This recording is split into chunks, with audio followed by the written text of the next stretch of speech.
In the 1980s, Japanese law meant that most people could only get a license to ride a 400, which in turn meant they got scaled-down versions of the bikes the rest of the world got. My case in point is this GPZ 400R. This 1986 bike is almost identical to the GPZ 600R we're more familiar with in the UK. Groundbreaking at the time, with a very compact inline liquid-cooled 4 that really kick-started the whole 600 Supersport thing.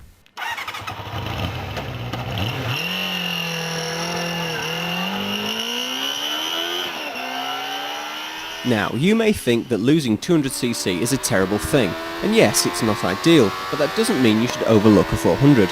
Less cc means smaller, lighter pistons and a shorter stroke. That means more revs, which means more power. In fact, this thing produces 59 brake horsepower, which is only 10 less than the 600. For the time, this thing was super trick too. It's got remotely adjustable rear unitrack suspension, air preloaded front forks with adjustable anti-dive or AVDS. The Alcross frame, as the name suggests, is made out of alloy, unlike the 600 which had a lardy steel item. In fact, at 176 kg dry, this thing weighs 19 kg less than the 600. It's got 16-inch wheels at both ends, in an attempt to reduce unsprung weight, I guess. People say that makes getting modern rubber a bit harder, but frankly, there's still plenty of choice. Because of the small wheels, I was expecting fidgety handling, but it feels so soft and fluffy after riding modern bikes that this was never a problem.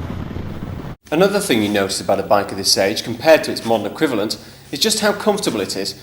I've got a padded seat instead of a leather-bound breadboard, and the bars are actually higher than my knees. The tank is a capacious 4 gallons too.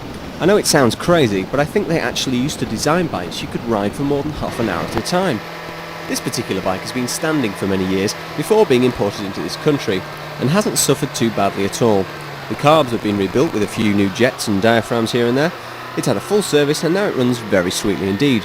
There isn't loads of low-down oomph. More interesting things start happening around 6,000 RPM, and it takes off at 9,000 RPM and revs cleanly round to its red line. Keep it on the boil like that and it will top out at about 115 miles an hour, and that's plenty fast enough to lose your licence. Now, if you're an 80s bike fan, and I am, you'll probably like the GPZ. It's a very neat package with plenty of historical significance. Unlike the older 70s bikes, you could still use this every day and still keep up with the more modern stuff. I like the fact that if you show up at Devil's Bridge or some other biker meeting place, you'll get more people coming to look at this £1,500 bike than if you splashed out £7,500 on a brand new Supersport 600, just like everyone else has. So we've established this bike has a certain cachet. It manages to be cool, affordable, cheap to insure, practical, and it's even quite fast, which is no mean feat for a bike that's almost 20 years old. You'll already know whether you want a GPZ of this era. The only decision will be whether you can live with a 400 rather than the 600. We are a bit obsessed with capacity in this country, which means many people overlook 400s as a possible choice. I think you can live with a 400 over a 600. It just makes you try harder, and every ride becomes more rewarding as a result. It is noticeably less torquey, but as I've already said, it's only 10 brake horsepower down on the 600, which frankly you can ride around if you've got the spirit. In summary then, the GPZ 400R is a good little bike. It's very pretty and well proportioned. It should be reliable and shares many parts with the 600, so at least you can get hold of them easily. It'll be cheap to insure because it qualifies for classic insurance.